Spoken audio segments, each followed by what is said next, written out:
nange bangena pesa y'umuteko tawo mujyagara kubaretse nange bitatu Joel ushaka kunyitwa bitatu ushaka kunyitwa Joel ni Nox TV nkuko byama biba twama twababwiye yuko tuzogenda turabaha ibintu bimeze neza cyane uno munsi baba twatubiye umuntu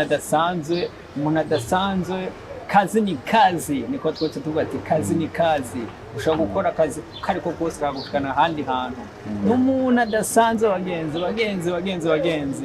rero mugabo sinovuga byinshi reka tubanze tumuramutse turakuramukije shefu amahoro neza utubwira kubwira Nox TV abakunzi bacu akazina widondore ku mazina yanjye je nitwa Vivien Valeur izina ry'ikirundi nani Ndirahisha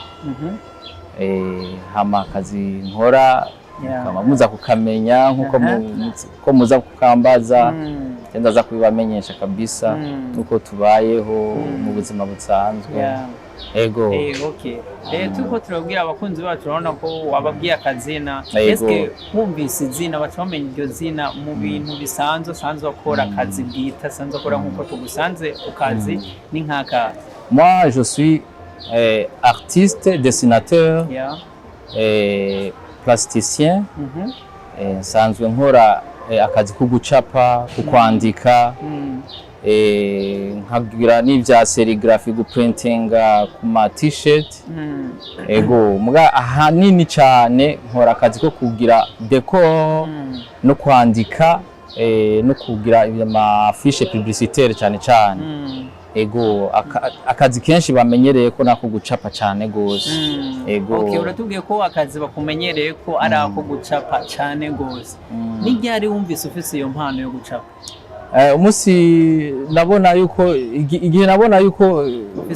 ufise impano yo gucapa ni gihe nari nkiri umwana mutoyi je ndiko ndacapa gusa narabona ko abo twigana bose banturumbira bakaza ngo ninda bacapira kenshi barakuda kuduha devoir yo kugira dessin bakaca babimpa ibipapuro hafi classe yose nkazitahana impapuro nkaja kubacapira kandi bakansororera kwa ico gihe kera baguhaye 5 francs ku rupapuro umva gatana impapuro zishika 30 36 umva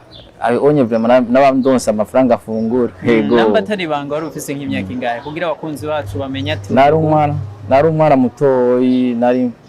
hari muri 6e 5e 6e aho onye vraiment ntangwe kubona yuko harabana ama concours de dessin muri primaire no kuri centre jeune Kamenge haraba ama concours de dessin bigereke vy'amahoro tugatahana ama prix je niho naciye mbona yuko mfise talent kuko imisi yose habaye concours de dessin nategeza gutahana agashimwe niho naciye mbona yuko ibintu byo gucapa ni impano yiwanje okay bisigura yuko uko wagiye uraja mu competition agiye atandukanye ukaronka ugashimwe ari waciye ubikundirishaho kuruta je naciye mbona yuko harimo ingabirano mfise yindi ego naho habayemwe intambamye yo kumenya yuko ari cyo kwizontunga ariko nabona ko je ndabikunda abavyeyi baragerageje kubinkuramwo kubera urazi ukiri muto ibintu byo gucapa mu myaka yahera ubabonye ufise impano baragerageza kuyigukuramwo yari ibintu gukina umupira ari gucapa ugasanga umuvyeyi ntashaka kubijamo cyane je vraiment naragerageza kugwana navyo cyane ndavyikuremo ariko nasanze navyisanzemo cyane gose ego tugiye kuraba turabona yuko hari abantu benshi bafise impano zigiye zitandukanye nk'izo ziwawe ariko si benshi dukunze kubona bakunda kubijamo cyane ngo bashishiremo ishaka bishatse kuvuga nk'ugwaruka rundi rugiye rutandukanye ariko nka wewe turiko turakuraba umengura umupapa sinzi ego urazi ikintu iyo umuntu afise ingabirano agereza kuyikoresha neza twebwe rero nk'aka kazi kiwanje sino kubesha vraiment nivyo abantu dukorana abantu bakora akazi nk'akiwanje ni bake cyane bashobora kuba bageze ku rwego jewe ngezeko kandi ataruko je ndabasumbya ingabirano bashobora kuba bafise ingabirano mugabo bayikoresheje kutariko bivanye na confiance batagiriwe nabo bahaye ako kazi. Rero ico gihe ubona ko ufise iyo mpano ukwiye kuyikoresha neza. Icambere na mbere ni kugira confiance, ukagira confiance, ukagira icyo bita umuntu amaze kukugira confiance. Ico nico cambere, kuko uyo muntu umaze kumukorera ikintu nejo ashaka kukurangira uwundi na hirya akakurangira uwundi. Twebwe rero aba artiste biki gihe uzobirabe yaba bashona ababaza abagira iki, umaze gutakaza ikintu ingabirano yaguhaye usanga hari utari kuratera imbere. Je rero nakoresheje ubwizigigwa. Ubwizigigwa ni kuvuga yuko ikintu nagenda akora cyose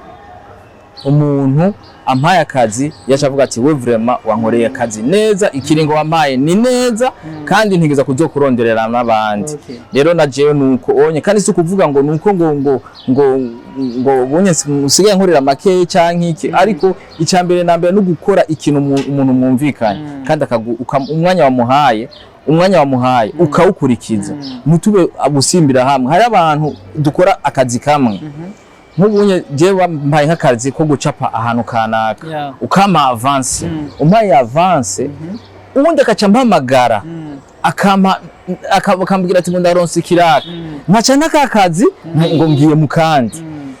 Ivyo rero dusanga aba artiste arico dukunda guhombera. Ariko jewe umpamagaye wamaze kuma kazi hakagira undi mpamagara namaze kukaronka, ndakubwira ati jewe burya hamfise ahandi ndiko ndakorera, nimba ushoboye kundorera 2 jours umva mbarabonye ako kazi ukungene ndiko ndakora muri umwanya kamfata. Babati jewe ushoboye kundindira dans une journée canke 3 jours umva ti ndashobora kuzoca nza dukorane urumva. Kandi rero ngaho nuguhamagaye aca vyumva yuko uwambere yavuga ati ko nuwari yamuhaye akazi atemeye kugata nanje reka nemenda karindi. Urumva ngaho niho wacabona yuko harimwo ibintu byo byenze. Uratubwiye ibintu byinshi wagiye urakora kuva muri kahise gushika n'ubuhe bucuti usanga mugiranira n'abandi ba artiste bashobora kuba bafise impano nk'iyo yawe? Jewe ubucuti tugiranira n'abandi nukuri sinobabesha, nukuri sinobabesha, ndagerageza kurondera ubucuti n'abandi tugakorana mu gihe mugabo mbona ko bishoboka, kuko abartiste bakora nk'ibi by'iwanje kenshi naragerageje kubiyegereza nkabona umengo birangora bikangora cyane. Vraiment haramwe inzitizi gose, haramwe inzitizi. Ndashobora guhamagara nk'umuntu amfasha akazi nagenda mu kandi ngo sanga yakantereye. Rero jewe abantu dukorana turahezanya, ari akazi ndavuga ati wewe ngumfashe nimba gaheze ndaguhemba iwawe tukaba duhejeje kuroma. Tugerageza twarabonye ahantu henshi hagiye hatandukanye, ku masaro do kwafire, eka n'amanzu menshi agiye atandukanye, ku bibambaza, ahantu henshi usanga uri umwizigirwa cyane gose. Nakahe kabanga ukoresha kugira abantu benshi bakwizigire? Jewe kabanga nkoresha ni ya programme jewe niha. Hari ukungene jewe namaze kukubwira nti ejo nzoza byanga bikunda bidakunze konza. Hari birashobora gushika agashikwa n'ikibazo kanaka, turashobora kumvikana ko nzoze ejo mu gitondo, sivyo? Hama naho tuboneka ego umuntu ashikirwa n'ikibazo, washobora gusanga uragize nka accident nk'akarorero canke umwana wawe aragwaye, apana kuca ucenga umuntu akurondeye telefone irazimije. Urumva niho aba artiste tukunda kwihendera. Mugabo jewe ndaca ndagutelefona aho nyene timuta. Rero ukungene ibintu bimeze gutya jewe ntibyakunze konza, ariko après midi ndashobora kuza cyangwa nkamubwira ati nzofuma nzejo ariko wihangane ino munsi sinshoboye kuza. Nico gituma rero jewe n'ukuri sindababesha, niho haziyemwo ikintu cerekeye confiance kuri jewe. Abantu vraiment baranyizeye ko abantu benshi bakwizeye yego vraiment baranyizeye ku kazi je ngenda ndakora baranyizeye ariko hariho n'intambamyi zikunda gushika intambamyi ntizobura kira muntu wese aha ku isi turashobora kugira n'intambamyi jewe intambamyi je nkunda guhura nazo cyane cyane ndazishyira ku ba artiste ku ba artiste bagenzi biwanje nico gituma je nkunda kwikorana jeje nyene ariko siko vyari bikwiye siko vyari bikwiye kuba je nifuje ko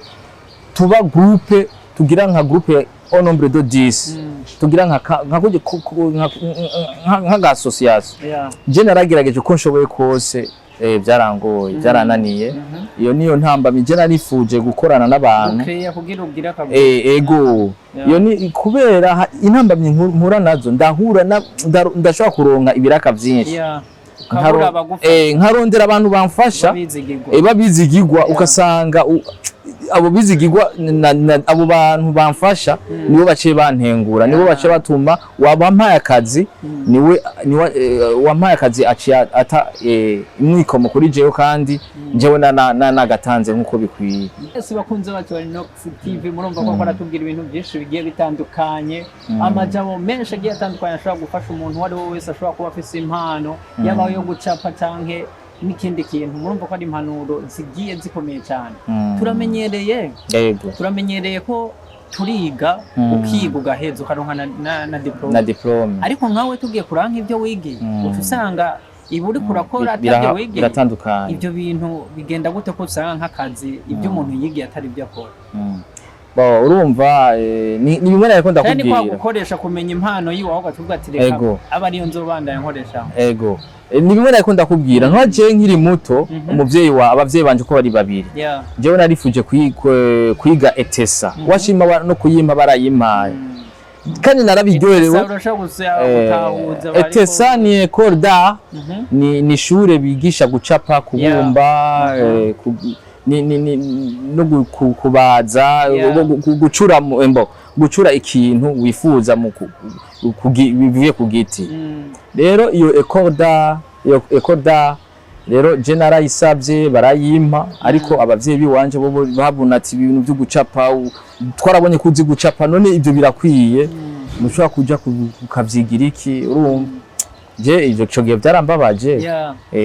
baca banshira muri indi shure ngenda kwiga lettre moderne mugabo bitari muri jewe urumva washima na diplome d'humanité narayironse ndaheza ariko jewe nabandanije ngira ibintu byo gucapa gusa byangumyemwe aho nagiye kubona yuko harimo ngabirano yiwanje n'umunsi jewe nagiye guca amafaranga ndamugurira igitenge muvyeyi wanje umuvyeyi wanje acavuga ati bwa wundi ndabona ko ufise impano sinani iyo acaricuza iyo ndabimenya nari kukurunga iki Gitega kubera niho biga iryo shure niho iryo shure riri rero umuntu ashaka kwigira ikintu mugabo gasanga nikiri muri we mugabo gasanga ikiri muri we arigumya kidevelop uko ashoboye ko je naragereje kuko nshoboye kose ndarondera abantu bizi Gitega je nagiye Bubanza hariho école plutôt hariho association bita la Joconde muri Bubanza naragiye ndabegera barize kuri école d'art baranyereka utuntu tumwe nari documenté no ku bantu bagira ibintu vya serigraphie iki ndagerageza uko nshoboye kose nsanga impano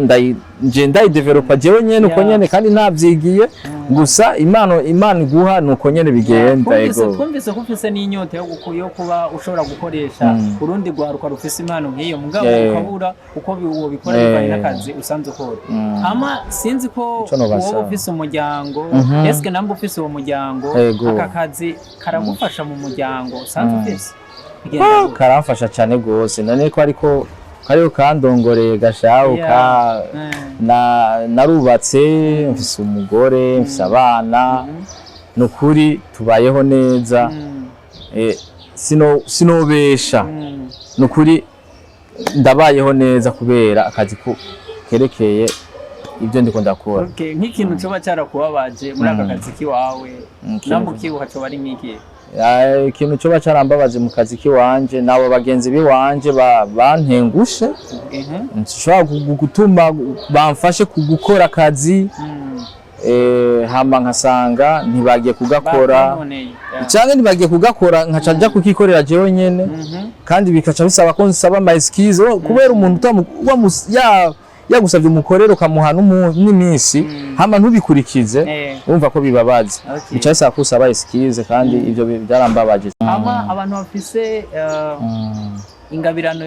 yo gucapa canke babona umengo ntamwe tubafise nakahe kajambo batekerera kugira nabo bazobone yuko ako kazi gashobora kubashikana ahandi hantu. Je ingabirano impanuro no batekerera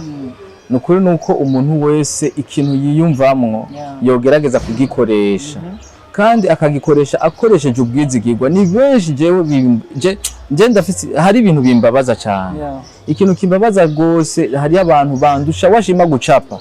mugabo gacu usanga ikintu cerekeye ponctualité umva honnêteté umva ugasanga nta ibintu byose babikora nk'umengo biriva gukuntu umushobora kumuhamagara akore ikinyo ugasanga aciye atarukira ahandi ntitubugusire mbira hamwe. Jewe nashaka guhanura ugwaruka cyane cyane kubera ugwaruka kugira ushinga ugwawe bwa mbere na mbere urazi ko ibintu byose bihera hasi. Nshaka kubwira bajya ba artiste bakiri bato nugerageze ukoreshe ikintu citwa ukuri ukoreshe ikintu citwa ebana ukuri cyane gose kandi ukoreshe icyo uvuze ugikurikize. Wavuze ati ibi bintu ndashobora kubigukorera ejo nzoza kubigukorera ubikurikize kuko utabikurikije ujya muntu azokubabara kandi niyakwidogera ku wundi muntu nazo bakiguhamagaye. Ni benshi b'abagenzi biwanje bazi gucapa bazi kwandika bazi kugira ibiki mugabo mpora numva wampamagaye jewe nkumva ariko yidogera uyo mutipe kandi rero wumva ko uyo mutipe bica bimbabaza na jewe ayo ngiye kuronka yari kuyaronka. Ego je nshaka kubahanura bakoreshe ukuri iki kintu ca nukugikurikiza ukoresheje ukuri kandi ukagikoresha ku mwanya watanze kuko udatanze umwanya utanze ugiye kuwurenza bica bibaye. Waracapye ahantu wagiye atandukanye bigaruka ko ahantu hose wagiye uracapa ni hehe wibuka ko harakwinjirije amahera menshi? Ahantu nibuka yuko hatangiye kunyinjiriza amafaranga hamwe nanje mvuga ati ego vraiment Imana ishimwe nko baguhaye kiraro nigihe nigeze mugase kuvuga ko ariyo menshi gushika ukwera ubunye ndashobora gukora nakorera amahera menshi uvuga ati uyu muntu n'ubu aracyari mu mutwe sindabibagiye. Jewe n'ahantu nigeze gukorera ikiriri ikiriri naragiye gukorera ahantu nari nkiri umujene kandi niho nari ndi mu kugira mariage. Bisigura ko ari wahaguhaye amahera yo kugira mariage? Si yose ariko naye yaramfashije kuko naronse amafaranga ashimishije. Yari crèche ncapa ama dessin ndani à l'intérieur na extérieur inyuma ku ma clôture. Ico gihe naronse amafaranga atari make yaramfashije kandi ico gihe yaramfashije no mu bintu bya mariage. Ego kandi kuva kijya gihe maze kugira mariage kandi ikindi naco umuntu amaze kubona yuko ufise urugo barabonamo n'akantu ka respect ntibagufata nk'umujene. Aho nyene nciye mvugira ngaho nyene no madamu wawe ntiwe yagukunze kubera wari usanzwe uri umuntu uzi gucapa? Twakundanye kera yarabizi ko ncapa ariko iki gihe nta mafaranga menshi washima nta mafaranga namu nta mafaranga je ndakubwije ukuri ko natangiye kubona amafaranga y'ibintu byo gucapa cyane aho ngiriye mariage umva ibyo byambereye umugisha kuko benshi bamaze kubona ko ndi marié baca babona ko harimwo ikintu cyo kiri seri ko hashobora kuba seri tugerageje watubwiye ibintu byinshi hajya mu bintu mu buzima busanzwe naho nta kandi kazi usanzwe ukora taraka ko gucapa yewe mu bundi buzima busanzwe oya akazi nkora nako nyene navuze ni gucapa ego kwimprima kuma t-shirt umva canke ku masarubete ibintu vya gucyonye ni vya serigraphy n'abagukeneye bo gusanga hehe byogenda gute kenshi umuntu ankeneye yonsanga ngaha kwa Siyoni kuko kenshi ibiraka ndabironka ngaha kwa Siyoni ku Isoko aha muri BCM ukeneye ucuza ngaha ku biro naho baza ati Vivien bashaka kuca bakundangira kenshi mba ndi ngaha muri BCM usanga ngaha ku biro cyangwa ukatelefona ku nimero 79 42 60 53 kenshi mba ninga kuri BCM niho kumba ndiko ndakorera ibikorwa byanje byinshi ariko nibisigura ko nkorera ngaha kuri BCM gusa nibiraka byo hanze ndabikora gusa ngaha kenshi niho mba ndi occupé cyane ego canke kuri Zion Beach mugabo kenshi mba ndi ngaha muri BCM ego hama nkuko watubwiye ibintu byinshi kugira turangize abakonzi bacu bumvise ibintu byinshi bigiye bitandukanye kuri wewe wabwiye aho bashaka kugusanga wabwiye ibyo wagiye urakora urashaka kwibaza ibibazo bibiri ukishura yewe uyibaze wishura ece kibazo no kwibaza mbe bashandi no kwibaza gute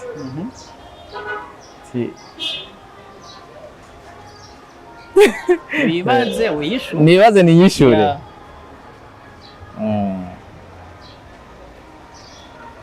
Mbe Vivien. Ubona akazi kawe uri kuraba mu myaka iri imbere kazohava kaguteza imbere birushirije nkuko biri nanje canishura nti ego cyane hamwe n'Imana byose birashoboka byose tubihandiho niwe duha Imana kandi ibidushoboje tuzotera imbere gusumbiriza ngaha. Hama ikibazo ca kabiri wifuza yuko hoba ikindi kintu c'intambamye cyo kiri muri wewe wifuza cyo hava mu kazi kiwawe cyo bariki. Je nifuza yuko intambamye zihava ari uko abo dukorana bose abo kudukorana bose uwo mpaye akazi amfashe kuko akazi ndonka ni kenshi uwo mpaye akazi amfashe agakurikize nkuko nanje mpora ndagakora. Yego murakoze. Uyibona he mu myaka 5 kugira duce dusozera? Mu myaka 5 ndiko ndibona ntari umuntu wa grave cyane mugabo bisigura utakeneye kuba umuntu wa grave. Oya kuba umuntu wa grave igikuru nukubona ko Imana muri kumwe nico cyambere. Ariko mbone ko nduru wakarorero je nifuza yuko mba uwakarorero mu ba artiste bose. Ego mbe umuntu wakarorero ku buryo umu artiste wese avuga ati genda kwanaka ego ajye ukundike mu byo gufungura mu byo gufungura jewe ndakunda cyane ndakunda ifiriti ndakunda ifiriti bisigura na madamu wawe araza atari ifiriti no mwijoro kenshi twe mwijoro je mwijoro kenshi simunze gufungura indya ariko indya ndazi yuko acazana ifiriti kuko kenshi ni ibyamwa canke nkayindira umukate n'agasupu ariko ivyo onye bidahata acavuga ati kugira afungure kandi amugirira ifiriti. Ego nico nyene. Merci beaucoup bakurikiye cyane. Urashaka gusezera abakunzi bacu. Murakoze cyane Linox TV mubandanye muyikurikirana. Nukuri murakoze cyane kandi mukomeze kugendera n'abandi bafise impano nk'izi ziwacu. Kuko murakunze kutwibagira abantu bagira ibintu vya mubibuke cyane gose hama Imana ibahezagire cyane. Yes bakunzi bacu ba Linox TV kuri kamera hari Ale Mfuranzima twongere tubasezera tubabwira ati ciao ciao.